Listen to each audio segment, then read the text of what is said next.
רבין ועוד איזשהו מקום, אתה לא עושה שום דבר. שום דבר, ופעם ב4 שנים אתה מצביע כמו הרבה אנשים כאן.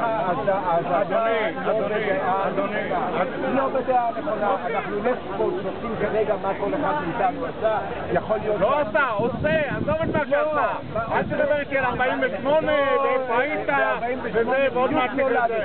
אז אתה צעיר ממני, לא עשיתי כלום. לא אמרתי, אני שואל מה אתה עושה. מה אתה עושה? עזוב את מה. עזוב לתמוך, עזוב לתמוך, גם זה בשבילי זה.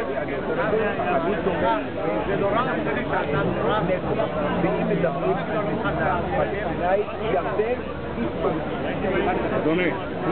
אדוני, אפשר שתהיה כאן... אתה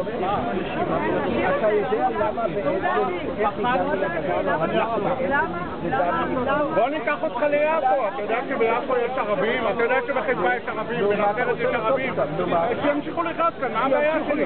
איתם אין לי בעיה תבין, אם אתה רוצה שתהיה לך מדינה עם רוב יהודי, מדינה דמוקרטית, אתה חייב להגיע לשתי מדינות, לשתי עמים.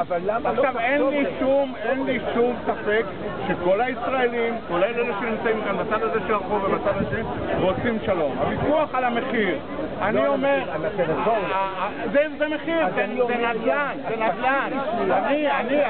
אני אדם ששילמתי יותר מהנדל"ן, יותר מכל השטויות כאן, זה לא מעניין אותי.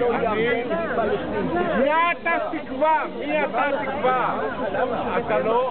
שתקבע? איפה זה ירדני? אתה לא יכול לקבוע לפלסטינאים איפה